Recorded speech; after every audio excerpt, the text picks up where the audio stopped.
Oi. Ok, muito obrigado a todos que vieram hoje e que continuaram com a gente desde da tarde, né? Essa palestra de agora é mais uma mesa de conversa entre pessoas da pós-graduação para nos falarem um pouco da experiência deles na pós, seus acertos, seus erros, seus problemas, tudo que acharam de bom e de ruim até agora, né? E eu quero já começar agradecendo a Graziella, ao Guilherme e ao Rodrigo por se disponibilizarem e virem aqui nos ajudar nessa semana acadêmica. Então, meu muito obrigado. Bom, obrigado a todos vocês pela presença, a todas e a todos. É uma honra estar aqui falando para os alunos da graduação, para alguns professores, para colegas do pós. Nós não tínhamos pensado em algo muito sistematizado assim, entre a gente, né?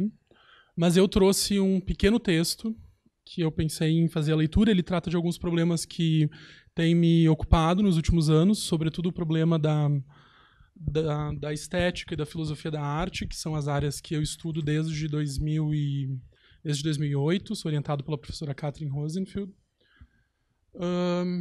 E eu trouxe algumas coisas para discutir com vocês. Assim, não é um texto também muito sistematizado, é mais ele tem um caráter mais de manifesto, assim, quase. E ele fala um pouco da importância da arte, assim, da importância da arte para o filósofo e para as filósofas. Então é mais ou menos sobre isso. Assim, se vocês quiserem se apresentar antes, aí não sei. Não? Então eu vou fazer, se vocês não tiverem nenhuma objeção, uma leitura rápida, assim, é um texto rápido.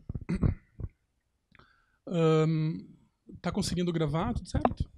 Então, Rimbaud, um precoce e maldito poeta francês do século XIX, em sua Temporada no Inferno, expressou a sutil, porém incontornável tarefa de uma nova arte que se traduzia na heresia fascinante de um imperativo pela modernidade. Disse ele: "Uma noitinha, sentei a beleza nos meus joelhos e achei-a amarga, e eu a feri." Quais ligações existiriam entre arte e estética e por que Rimbaud insere na própria poesia, na própria arte, uma problematização como essa? Constitui hoje um certo truísmo dizer que a modernidade nas artes, sobretudo nas artes visuais, expressa-se pela ideia de uma crescente autoconsciência dos artistas em relação aos problemas fundamentais do seu campo. Isso implica, penso, indicar que a arte na modernidade está em processo de tornar-se algo meta, algo capaz de discutir a si mesma e seus fundamentos através do fazer artístico que chamamos de poética. É assim que Rimbaud, portanto, pega a beleza no colo e, com ela, problematiza a própria estética como determinação do que é artístico.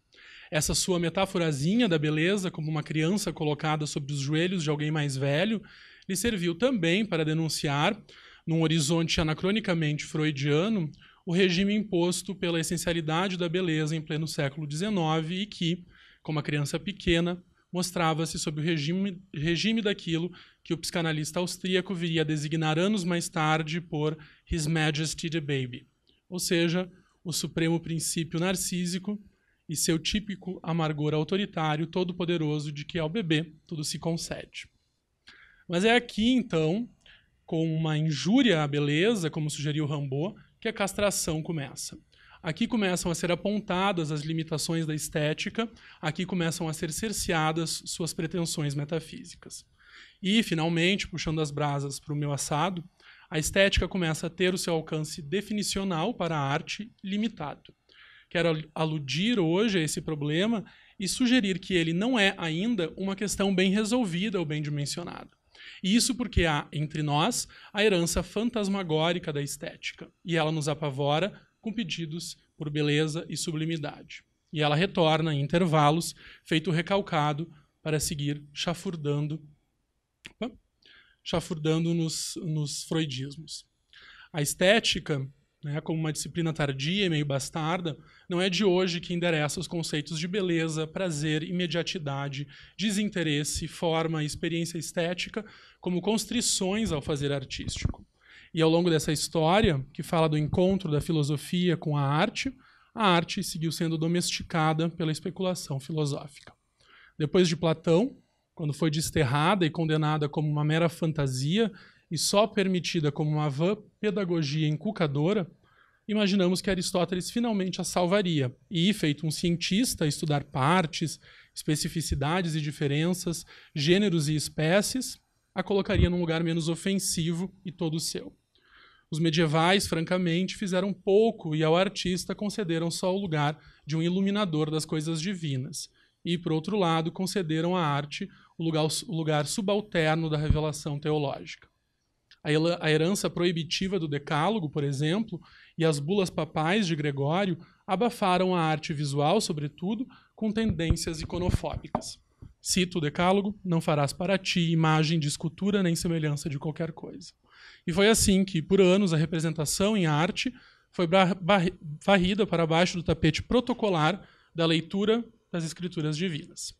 Renascimento e modernidade, por outro lado, viram o artista se emancipar e surgir, feito um demiurgo rebatizado, e não mais como verme, como confessou Dürer em sua carta de 1506 a Pirkheimer, para, infelizmente, logo em seguida, ser relegado ao divertimento da corte e ter, alguns séculos mais tarde, sua obra amaciada e consternada pelas exigências essencialistas do desenho, do arranjo, da conformidade a fins e da padronagem. Tudo isso a suscitar beleza.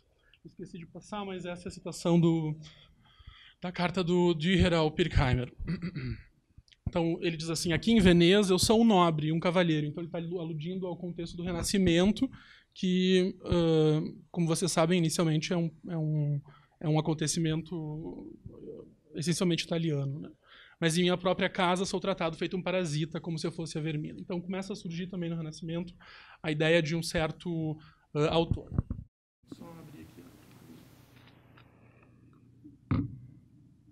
E a estética, como eu disse, que se constitui mais formalmente como uma disciplina no século XVIII, passou a ser linha de frente dessas mediações entre arte e filosofia.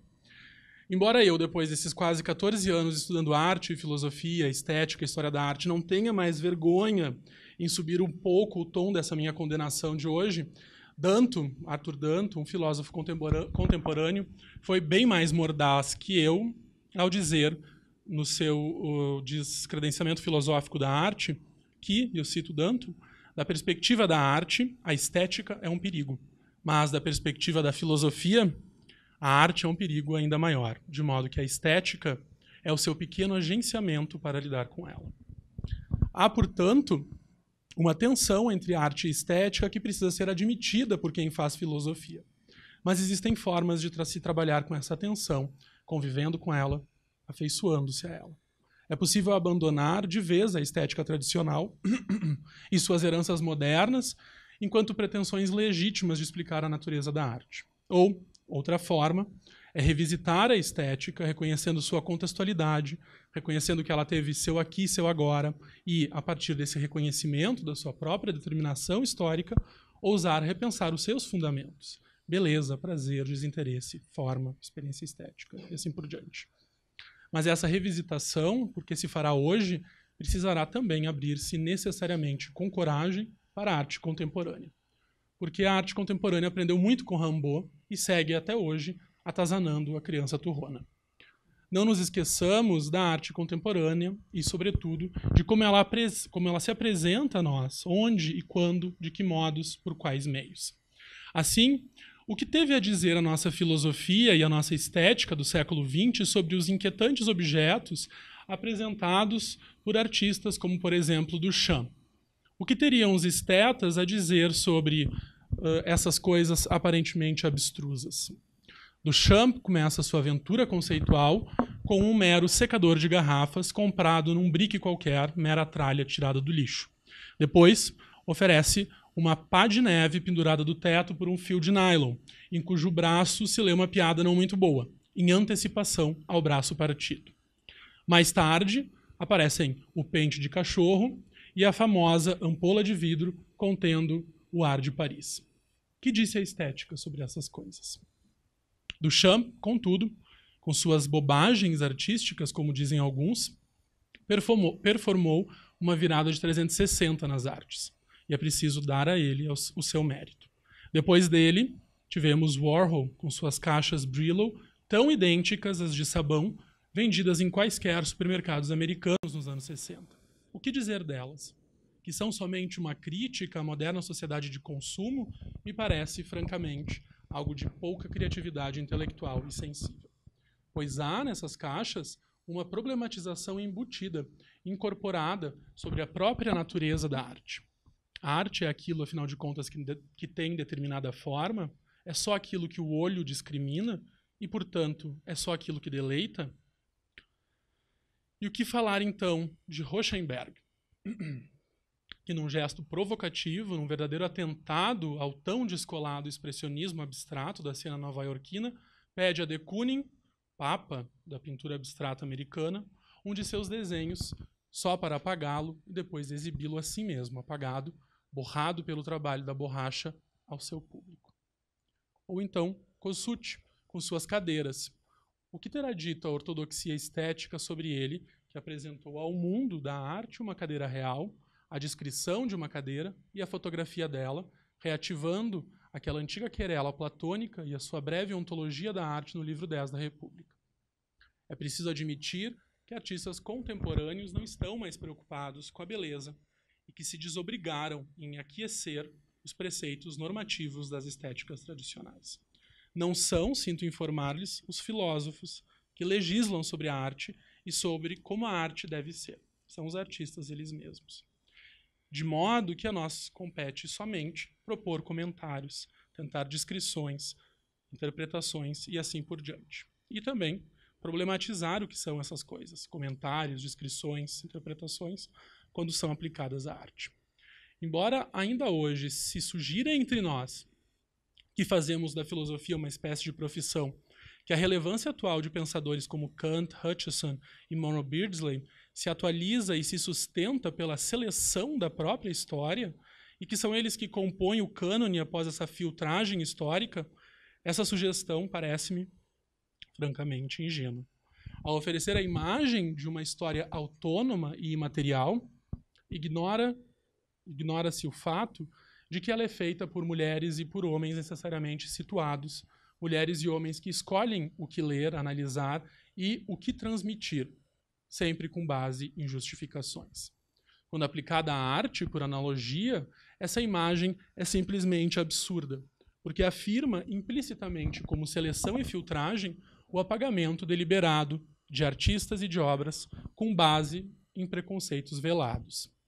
Exorto-os a fazer um recenseamento do número de artistas mulheres e homens na história da arte ocidental e desafio-os a continuar atribuindo essa disparidade a uma seleção natural da própria história. Façam o mesmo com a filosofia.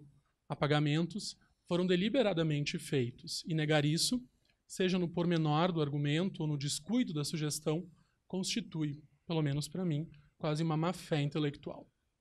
A produção artística de vanguarda do século XIX, mas sobretudo do século XX, na forma de um conceitualismo de linhagem do Champiana, impuseram à especulação filosófica sobre a arte, fundamentada na estética, a radicalidade de um contra-exemplo. Respondendo agora às perguntas que eu lancei anteriormente, o que a estética do século XX ousou dizer sobre essa arte foi um sagaz e mofado revisionismo. Ainda que um filósofo como Monroe Beardsley tenha ousado, em pleno século XX, afirmar contundentemente, com base na experiência estética, que os ready-mades de Duchamp não eram obras de arte, o que devemos ter em mente hoje, ao estudá-lo, não é o vislumbre da sua grandiosidade intelectual, que se expressa numa contribuição ao cânone ou em suas análises acuradas sobre a experiência estética, mas, diferentemente disso, o reconhecimento da sua tacanhez filosófica e do empobrecimento da sua sensibilidade. Se Beardsley pretendeu negar o estatuto de arte de determinados objetos com base nos rigores da tradição estética, essa pretensão se deu sob um tolo revisionismo que, a crítico, só fez atualizar, numa nova roupagem, aquelas estéticas tradicionais diante de contextos e situações claramente diferentes, quiçá com elas inconciliáveis. Nota-se, portanto, que aqui a imagem de uma história imaterial e autônoma que seleciona quem fica e quem sai da festa, infelizmente não ajuda. Se tomarmos com legitimidade a proposta de Beardsley, por exemplo, perderemos de vista a arte e ficaremos brincando de glosa filosófica. É imprescindível recontar a história, como sugeriu Carlo Ginzburg. Isso é reconhecer que ela é feita por gente de carne e osso e pensamento. E uma outra forma de recontá-la é dando voz a quem foi por ela excluído ou selecionado. Não é só insistindo na relevância de quem ingressou no cânone. É isso também, mas junto disso é a demonstração de que essa mesma relevância estava em outros tantos que não ingressaram. Quando a artista brasileira Rosana Paulino apresenta ao público suas obras, vejam bem, que são bordados, eles não mais servem para decorar as mesas de cabeceira de senhores de engenho ou os saiotes rodados das sinhazinhas, mas ingressam com seriedade filosófica na problematização dos procedimentos de classificação e de sistematização científica e, sobretudo, eu insisto, ao problematizarem esses argumentos bizarros da seleção histórica. Em classificar é saber e em A Ciência é a Luz da Verdade, são perguntas que se engastam agora, são feitas perguntas que se engastam agora numa meditação sobre a escravidão, sobre o trauma de quem foi submetido a ela e sobre as pretensões cientificistas do projeto eugênico de Francis Galton e de Henry Thomas Buckle. Por trás da beleza do desenho do azulejo e da faiança portuguesas, Paulino anuncia a morte da mulher e do homem escravizados. Vejam, portanto, a relevância de se desafiar através da arte a suposição de sua tarefa como uma construtora da beleza. Do mesmo modo, há em suas colagens a apresentação do problema do desencaixe e do descompasso entre imaginários artísticos talvez não passíveis mais de conciliação. De um lado, o Brasil do concretismo dos anos 50 e 60, símbolo de uma arte moderna brasileira, epítome da nação modelo, com sua arte colorida e geométrica e toda a Copacabana, e de outro lado, as heranças culturais negras e ameríndias silenciadas e escondidas nas páginas dos livros de botânica tropical, em meio ao pensamento selvagem, como brincou Lévi-Strauss. É assim que Paulino apresenta para nós mesmos esse mito do Brasil como uma terra pitoresca, aí recortando a arte estética, e também como uma terra cordial, recortando aí a política. No Martins, um outro importante artista brasileiro contemporâneo, faz pintura, mas sua pintura deverá ser contemplada e acessada com base na beleza que ela suscita, ou deverá ser pensada a partir da denúncia que ela sugere? A pintura no estandarte de Martins pode ser discutida em seus aspectos formais: cor, escorço, composição, modelagem, impasto, luz, sombra. E aqui a gente pode aí dar um outro passo e seguir nessa alienação formal, perguntando se essas cores e esse escorço eles representam bem a realidade, representam belamente as formas pretendidas. Isso, no entanto, é absurdo, porque isso nos reconduz à desertificação formal da imagem e à irrelevância do seu sentido próprio, metafórico, gritando para ser interpretado. No seu tríptico, Martins apresenta as instanciações perversas das proibições legitimadas pelos brancos. Não se deve circular na universidade, não se deve circular na galeria de arte, para o negro não há justiça, há só interdição e violência. Resta a ele ser vigiado e acossado pela brutalidade policial, ou, como sabemos, ser por ela assassinado. Num último trabalho, um político de 2015, 5 telas são pintadas de preto e apresentam 111 buracos de bala. E diante desse trabalho eu pergunto sinceramente a vocês todos agora, quem de vocês vai se aventurar em dizer aqui publicamente que esse trabalho é um exemplo belíssimo e magistral de expressionismo abstrato? Se a filosofia quiser falar de arte, que ao menos olhe para ela com mais atenção e com menos altivez, como disse Hilda Hilst. Que abandone os estereótipos malucos de querer defender, depois de toda a arte moderna e conceitual, uma definição de arte em termos estetizantes. Ou então que revisite criticamente a estética. Se sobrar algo aí, tanto melhor. Se não, que pare de perder tempo com ela, ao menos um pouco. E, se não puder, se não for possível, que fale, pelo menos, também da arte. Ela mesma e, sobretudo, da arte que é feita agora, por quem está vivo, pensando e nos convocando ao debate.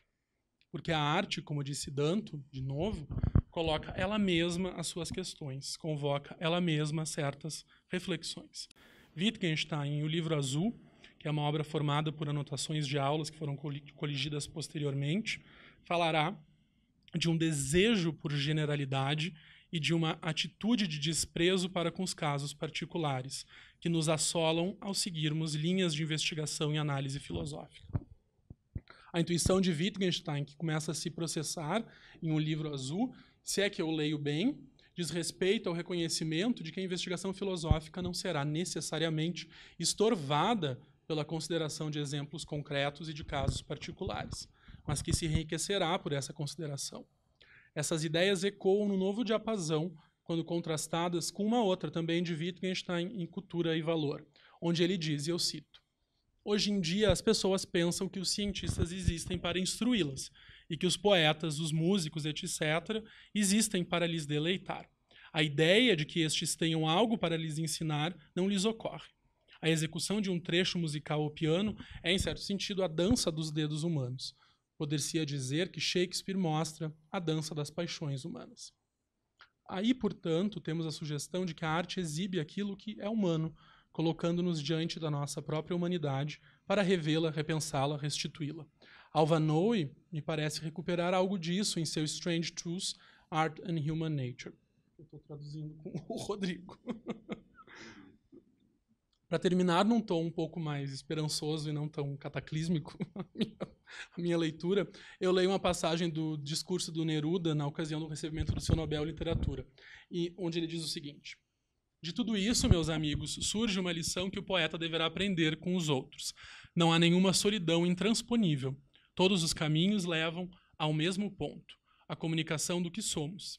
E devemos atravessar a solidão e a aspereza, o isolamento e o silêncio, para então chegar ao recinto mágico em que podemos dançar torpemente a nossa dança ou cantar com melancolia a nossa canção.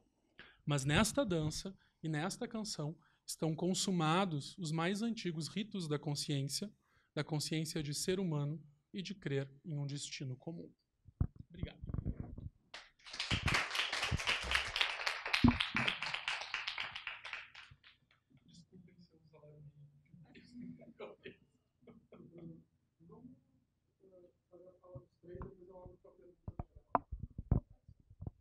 Quer te apresentar? Bom, eu sou o Guilherme Maltoni, sim. Sou o Guilherme Maltoni. Eu fiz toda a minha formação aqui na filosofia da URGS. Ingressei aqui na graduação em 2007. E um ano depois, eu acho, se me lembro bem, comecei a trabalhar com a professora Katrin Rosenfield com a iniciação científica, né? E sempre procurei, e a gente discutiu um pouco isso também quando a gente conversou sobre o que a gente falaria na mesa e tal, né? Eu sempre procurei manter os meus próprios interesses, os meus interesses pessoais de pesquisa vivos, embora a Katrin, né, tivesse na época e ainda tenha os interesses de pesquisa dela. Assim. Então sempre foi também um esforço de entrar num diálogo com a minha orientadora, né? E até hoje continua sendo assim, né? A gente tem uma série de divergências intelectuais e inclusive filosóficas. Ela acha que eu dou um peso, que eu peso um pouco a mão assim na minha crítica estética, e ela discorda muito de mim nesse sentido, mas a minha leitura, a minha compreensão do papel, do lugar da estética na especulação filosófica e, sobretudo, numa investigação sobre a natureza da arte ou sobre a possibilidade de identificar a arte, ela é bem delimitada. Assim. Então, isso vem do meu interesse ao longo do mestrado, onde eu estudei um filósofo contemporâneo que é o Noel Carroll. Não sei se vocês já ouviram falar sobre ele. Ele tem alguns livros publicados sobre filosofia do cinema, arte e moralidade, mas tem 2 livros do Carroll que foram os que eu usei na minha dissertação e tenho usado agora também no doutorado para defender, que são o Beyond Aesthetics, para além da estética, né, e o Filosofia da Arte, que é um livro mais introdutório. Tu foi, acho que, meu aluno semestre passado, retrasado, em Filosofia da Arte, a gente deu uma olhada nessas coisas, né? Mas então, no Beyond Aesthetics, eu herdo muito isso da minha leitura do Carroll. Ele procura fazer um projeto que é duplo, assim, tem uma pars de Struan, o projeto dele, que é de fazer uma crítica depois de ter feito uma genealogia da estética, e a parte construtiva do projeto do Carroll, né, a pars Construem do projeto dele, é oferecer um método de identificação de particulares enquanto obra de arte, sem a necessidade de uma definição, né? Então ele faz isso através do que ele chama e inventa, que são as narrativas identificadoras, né, onde num contexto cético de disputa, esse objeto ele é ou não é uma obra de arte, né? Então as pessoas que estão discutindo, elas se engajam nessa disputa, não é, mas o arrazoado que é dado pelo Rodrigo, por exemplo, se o Rodrigo está afirmando que isso é uma obra de arte, o que ele faz é inserir esse objeto, né, dentro de uma narrativa que situe ele dentro da tradição da história da arte. Então é uma forma de tu conceder o estatuto de arte sem a definição, através de uma proximidade com a história da arte, né? Eu tentei relacionar, aí, na minha pesquisa do mestrado, o Carroll com alguns filósofos da linguagem da filosofia ordinária, né? Gitch, Kripke e aí por diante, né? E foi esse, assim, um pouco o trabalho. Agora, no doutorado, eu tenho desenvolvido uma pesquisa que tenta oferecer, assim, na verdade, recortar um pouco melhor os campos da filosofia da arte, da estética, defendendo a importância dos conceitos de intenção e contexto para a gente falar de arte. Então, essa é um pouco a minha trajetória na filosofia. E aí tenho também uma longa história, desde 2008, de colaboração com o pessoal das artes, sobretudo o pessoal das artes visuais, né? Então, isso foi falado na segunda-feira, na abertura, né, sobre as possibilidades de atuação dos profissionais da filosofia. Então, eventualmente, atuo em curadoria de exposições, dou cursos, palestras em centros culturais. Então, é um pouco também, tem um lado de atuação meio na cultura, assim, né? E nos últimos meses eu tenho me engajado assim, ferrenhamente num projeto de dar conta dos discursos de ódio em relação às artes. Assim, né? Escrevi um texto falando sobre a censura de algumas obras do Davi Secom, um artista premiado aqui de Porto Alegre, que saiu na Zero Hora. Depois respondi aos comentários que foram feitos nesse texto, né? Assim, uma resposta aos detratores. Né? E é isso que eu tenho feito nos últimos tempos. Assim, né? Então, trabalhando com os discursos de ódio também, quando aparecem na arte. É isso.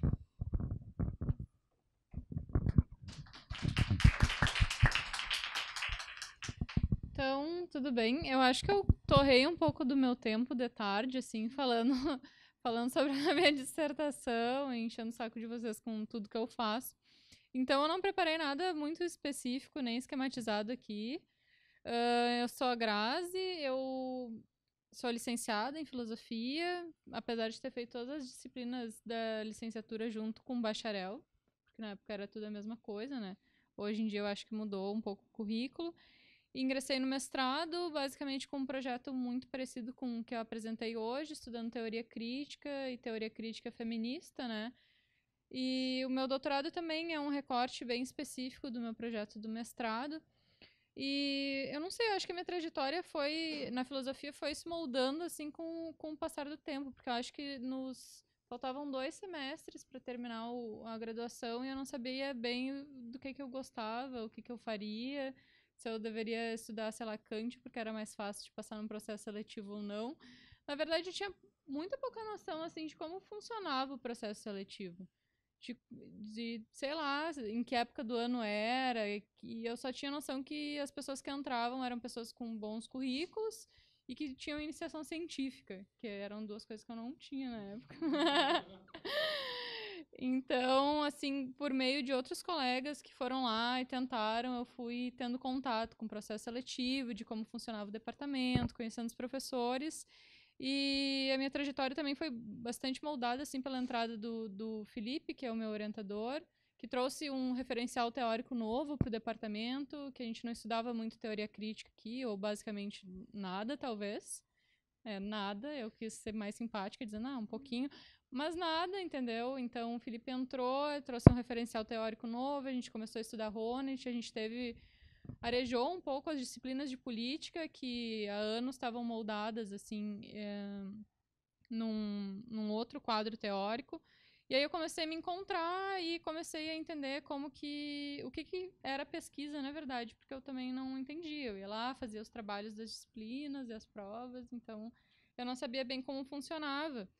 E não digo a vocês que entrando no mestrado eu também aprendi, porque eu acho que demorou um ano para eu entender o que eu estava fazendo e como aquilo tudo funcionava. Eu lembro que teve uma palestra logo de início, assim, com a Lia, no começo do ano, em março, ela disse, mestrado é isso aí, vocês vão entender depois de um ano que vocês estão fazendo, só que daí só falta um ano para acabar. E foi bem isso. Depois de um ano eu entendi como funcionava a pesquisa, as disciplinas que eu deveria fazer, que era uma dinâmica bem diferente da graduação, e faltava um ano para acabar, e foi mais ou menos isso. Mas, enfim, meu percurso, assim, não tem nada muito glorioso e nenhuma receita de bolo para dar, porque eu fui me moldando com o passar do tempo e com contato com os professores e fui tentando entender como que funcionava tudo isso, assim. É um pouco difícil, né? E ainda mais eu acredito que para o Guilherme também, pelo menos a minha área, não é uma área muito bem... Não é bem recebida, assim, mas, enfim... Não tem um grupo bem consolidado que estude filosofia da arte. Pelo menos aqui na URGS, não, né? Não.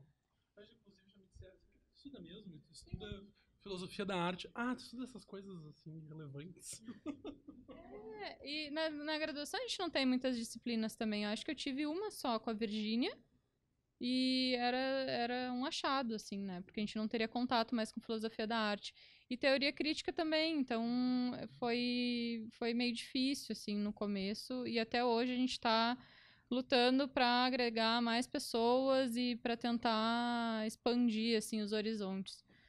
Mas eu não sei bem o que acrescentar, assim. Eu apresentei para vocês de tarde mais ou menos o que eu pesquiso. A minha trajetória, que nem eu disse, não tem nada muito glorioso, assim. Eu fui aprendendo com a vida. É que a Milena disse para contar histórias emocionantes aqui. Histórias emocionantes de superação. Dentro da filosofia não tem. Mas que nem eu disse pra... só a descida da ladeira. Não, é que eu era uma menina, que nem eu disse pra vocês, que eu não tinha um currículo muito bom. Isso quer dizer, eu tinha a maioria entre C e B ali, passava super contente com isso, satisfeita. E nunca participei de nenhuma iniciação científica, porque, enfim, as bolsas que abriam não eram... Eu não conseguia me interessar, e normalmente as bolsas pediam alguns... bom, enfim, envie um trabalho que você tem, que você goste muito sobre esse tema. Não tinha. Então, eu fui entender como funcionava o processo seletivo, como funcionava o PPG, quando um dos meus amigos, que está sentado aqui, o Gil, ele foi lá e fez o processo seletivo e passou. Ele disse, Grazi, é muito simples, tu entra no site, abre uma vez por ano, tu lê o edital, paga a taxa e manda um projeto. Daí eu tentei. Só que daí eu fiz um projeto que era em Butler, e o departamento não aceita. Não é que não aceite bem Butler, mas não tem ninguém que pesquise, até mesmo o Felipe, que pesquisa alguma coisa. Ele disse, Grazi, eu acho que tu deve mandar o projeto para que o pessoal veja que tem gente pesquisando, mas eu acho que eu nem teria capacidade de te orientar nisso também. Aí mandei e deu errado. Não entrou. Daí, no outro ano, com muito tempo, eu fiz outro projeto e já estava entendendo mais ou menos como as coisas funcionavam. Então, eu acho que esse espaço que vocês estão abrindo aqui numa semana acadêmica é interessante para pessoas que nem eu, que poderia estar sentada aí nesse momento sem saber muito bem como funciona tudo, porque eu não sabia nem quem eram as pessoas da pós, o que elas estudavam, o que elas faziam e o que... Não sabia como funcionava. Então, eu acho que é um espaço muito interessante, mesmo que seja uma conversa mais informal, para as pessoas se motivarem e elas se apropriarem desse espaço também, né? O departamento está aberto, os processos seletivos são abertos ao público, as pessoas têm que tentar, sei lá, conversa com o professor, tenta alguma orientação, vai formulando teu projeto, é um processo difícil, mas vai acontecendo e é possível, assim. Eu acho que essa é a única minha história de superação, assim. Que meu amiguinho foi lá e disse, Grazi, é fácil, só ler o edital e pagar a taxa, manda o projeto. E foi bem difícil, assim, a prova foi bem difícil. Mas é uma coisa, assim, que na graduação as coisas não parecem tão simples, né? Então eu agradeço bastante por vocês terem pensado esse espaço, porque eu acho que é muito, muito interessante, assim, pra gente ver que não é um bicho de 7 cabeças também. Mas eu vou esperar, quem sabe a gente complementa mais as falas.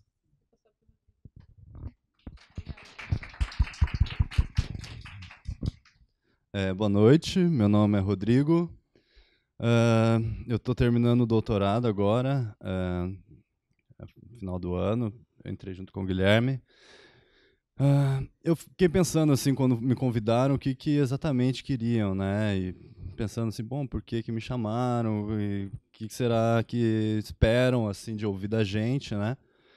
E a primeira coisa que eu pensei assim é a diferença que eu acho que existe entre a graduação e a pós, certo?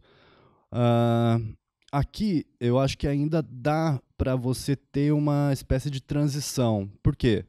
Porque as primeiras disciplinas geralmente são de bastante alunos e são disciplinas, sei lá, de história, são disciplinas assim, mais de conteúdo mesmo. Então, são disciplinas que você fica mais em silêncio, são disciplinas que tem bastante gente, que às vezes fazer uma pergunta você acha que vai atrapalhar a aula e tal. Aí, a partir do 4º, 5º, 6º semestre, você começa a fazer as disciplinas de tópicos, né? E outras assim que são 4, 5 alunos sentados na mesa com o professor.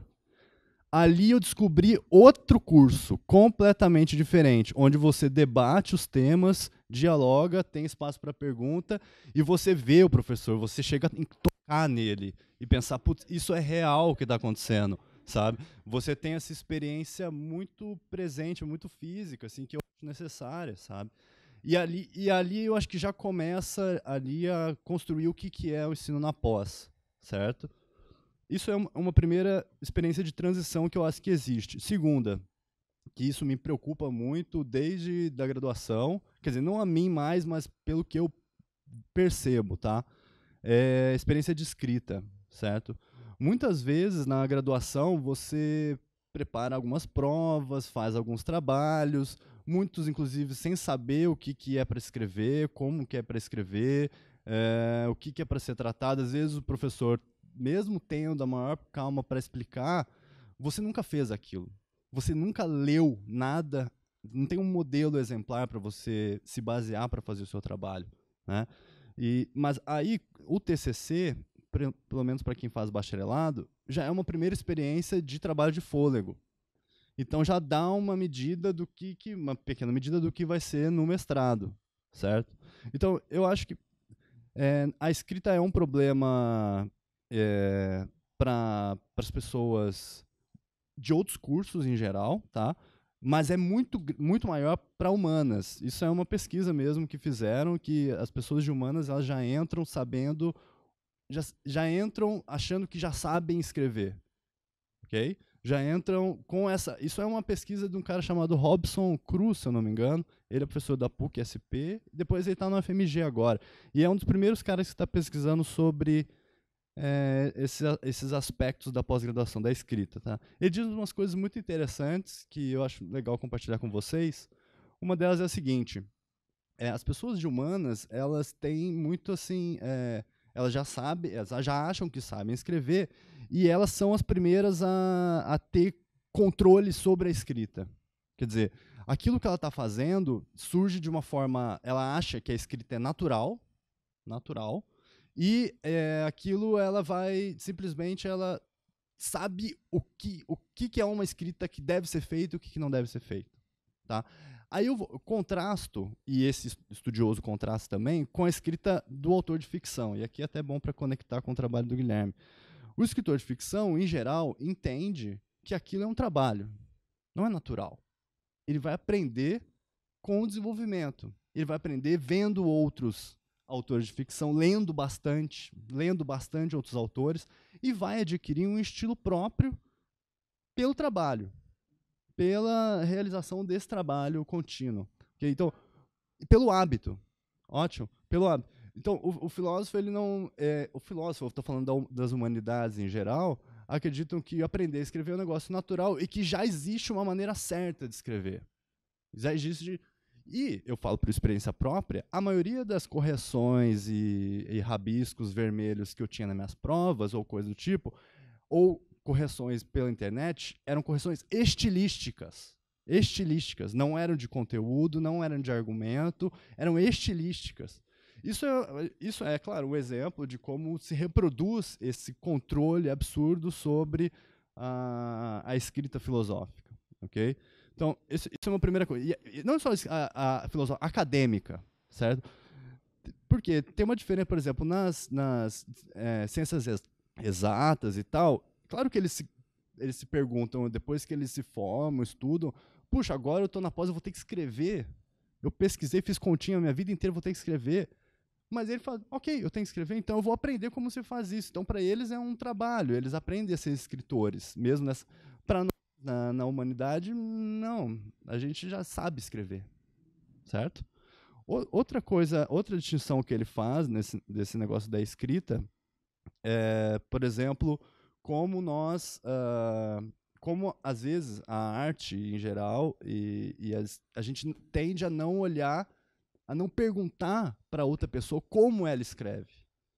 Quer dizer, perguntar para o orientador, que horas você acorda para escrever? Como você faz isso? O que você precisa para escrever? Qual que é qual dica prática você me dá para escrever? Eu tive essa boa conversa com o orientador, ele me deu dicas que até hoje servem. Então, por quê? Porque para nós a escrita parece algo privado. Então eu não quero revelar o meu segredo. Eu escrevo tão bem que eu não quero revelar para ninguém como é que eu escrevo. Né? E eu não quero que ninguém veja os meus. Ninguém pode saber as minhas técnicas, porque senão vão me copiar. E dentro da humanidade geral e dentro da academia, a escrita tem muito esse negócio de tem que ter autoria, a expectativa da autoria. Né? Isso é uma baita expectativa que depois, o resto da vida, pode ser traumático, porque vai o teu nome ali naquilo que está escrito. Né? Então, só você tem que saber a sua própria técnica, você tem que ter só. Então, você tem essa exigência por uma identidade, assim, certo? Bom, isso sobre escrita, tá? Outra coisa que eu acho legal comentar também Opa, desculpa. Sobre a escrita, só para complementar, tá? Esse Robson Cruz, ele dá uma dica muito legal, assim, que eu acho que existe de fato. Existem tensões no ambiente acadêmico, e tensões entre professor, aluno, orientador, orientando, etc. e tal. E ele diz que a maioria das pessoas que consegue ter uma produtividade, consegue cumprir os seus prazos e metas e tal, ela não entende aquilo de uma forma que, se fosse academia, uma coisa superior. É importante, a academia é uma coisa assim muito super relevante, ainda mais em sociedades como a nossa, mas tem uma espécie de áurea assim, de superioridade e não se entende como um trabalho. Ele diz que todo mundo que conseguiu se desenvolver e conseguiu pelo menos seguir a vida acadêmica entende como um trabalho. Isso é a dificuldade em geral que nós, pós-graduandos e graduandos, entender mais como um trabalho do que como uma missão ou como uma espécie de aprendizado de mestre, de guru ou de títulos. Você conhece alguém na rua, você pergunta para ela, o que você faz? Ah, eu sou mestre. Não, você é mestre do quê? Você entende? Tem um valor, só que não tem uma discrepância entre expectativa e realidade. Então, para quem vai entrar na pós, meu conselho é entendam como um trabalho, certo? Exato. Você não, mas você recebe, e isso tem, você meio que de alguma forma, você se motiva a apresentar alguns resultados, porque é uma espécie de resposta que você tem que dar por aquilo que está sendo pago para ti. Mas ele vai dizer, por exemplo, que tem uma dificuldade diferente para a gente entender um trabalho na vida acadêmica, que é a seguinte, que é aquele senso de incompletude permanente. Porque todas as tuas tarefas que você realiza, é um senso diário de incompletude, que termina o teu dia e você fica sentindo que precisava ter mais, você não concluiu tudo o que você precisava fazer. Então você vive 6 anos, vamos contar no mestrado e doutorado, com essa sensação de que está sempre incompleto, de que você está sempre devendo alguma coisa, certo? Então isso aí, isso de alguma forma tende a gente pensar, bom, então não é um trabalho, porque se fosse um trabalho, eu chegava em casa no horário, eu não pensaria mais em nada, eu fechei meu computador, eu não tenho mais nada, eu vou chegar em casa, vou fazer qualquer outra coisa, sabe? Não vou ficar tomando banho e pensando na solução para o problema, sabe? Então, isso é uma dificuldade que existe, em geral, para o trabalho. E isso, Agora, mais uma última coisa, assim, eu estou falando aqui de acordo com os tópicos que eu anotei, tá? E outra coisa que gera essa sensação também de que você está sempre parado no tempo, de que eu tenho essa sensação, eu estou indo para o meu 4º ano de doutorado e parece que não mudou nada, assim, na minha vida de 6 anos para cá. Nada, assim, nada mudou, assim, sabe? Nenhum ganho, nada assim. Essa sensação existe, mas você tem que entender ela, aceitar, reconhecer e ver o que dá para fazer. Uma coisa que acho que é um complicador é que durante muito tempo, por exemplo, durante a graduação, você aprende a silenciar, né? Que é um negócio que a gente mais faz dentro da universidade, aprender a ficar quieto, né? E esse silenciamento alimenta o sofrimento. Eu acho que isso é um negócio que não é nem uma coisa diferente de falar. Então, eu tinha muita dificuldade no início da graduação, no final da graduação, que eu já comecei a me expressar melhor, de, por exemplo, ir numa palestra, levantar a mão e não poder fazer pergunta que acabou o tempo. Nossa, isso me deixava... Eu ia para casa pé da vida. Eu achava isso um absurdo. Tô falando o seguinte, não de palestras seguidas, assim, sabe, desses eventos de produção. Tô falando assim, uma palestra que acabou, ninguém vai mais... depois a gente conversa ali. Aí o filósofo fala o seguinte, não tem... a gente conversa ali no café. Eu não quero falar sobre isso no café. Aqui é o momento de trabalho. Num café eu quero falar de filme, eu quero falar de música, eu quero falar de qualquer outra coisa. Então a gente tem esse negócio de que a gente fica o tempo todo levando o trabalho para nossa vida pessoal, para nossa vida íntima. E a gente não consegue separar as coisas. E aí tem esse processo do silenciamento, que isso causa realmente desconforto psíquico, etc. Né? Tô terminando, tá, gente? Rapidinho. Aí, por último, acho que aí mais uma... Não é uma dica, mas... Bom, muita gente tem... no Brasil não existe ainda estudos muito especializados sobre a saúde do pós-graduando, tá? Mas internacionalmente existe, e os dados são meio alarmantes, né? Dizem que mais de 60% a 70% dos pós-graduandos tendem a desenvolver alguma patologia, tá?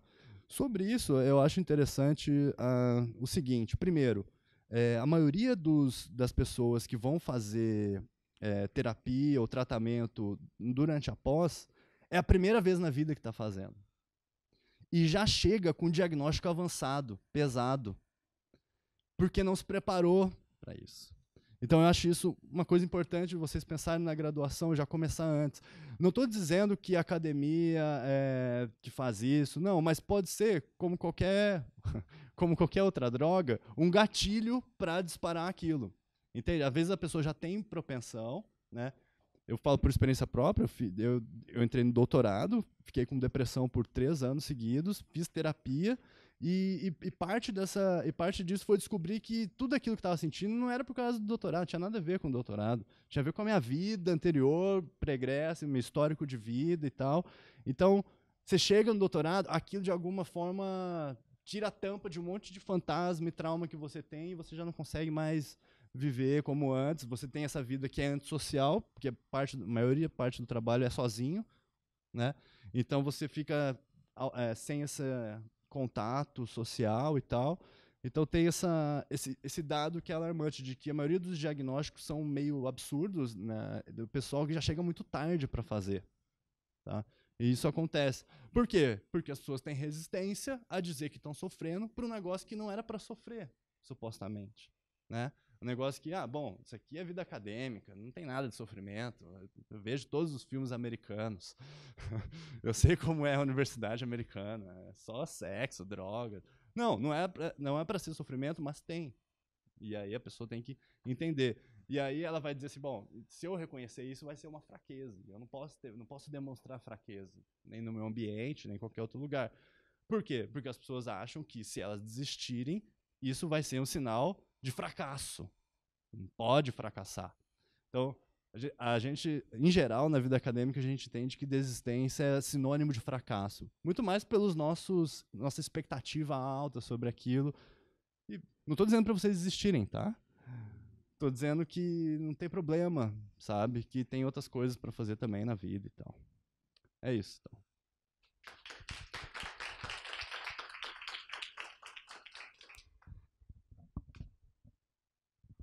Bom, muito obrigado pelos três. Foram ótimas apresentações. E eu gostaria de abrir para mais uma conversa do que perguntas em si, né? Quem quiser falar alguma... Imaginei. Tá funcionando? Bom, obrigada, gente, por terem aceitado o convite aqui e por serem tão abertos para contar as experiências de vocês ao longo da pós-graduação.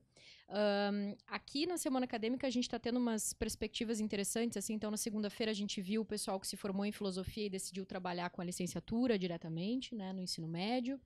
Amanhã a gente vai ter uma perspectiva talvez bastante diferente de quem se formou em filosofia ou começou a graduação em filosofia e decidiu se dedicar a uma outra coisa, virou um funcionário público ou virou um professor de economia, um professor de música e tal. E vocês foram convidados, né, e comentaram várias coisas sobre a escolha que vocês fizeram de continuar trabalhando com filosofia acadêmica, no caso, né?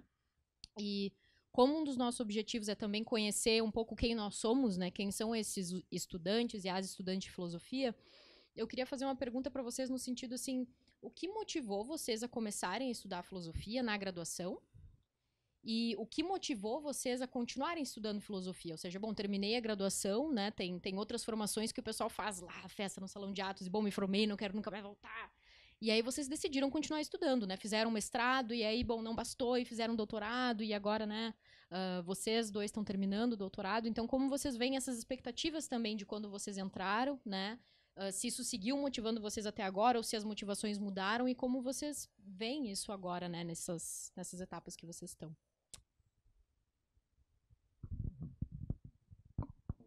Começo eu, então. Bom, eu, antes de vir para a filosofia, fiz 2 anos de biomedicina.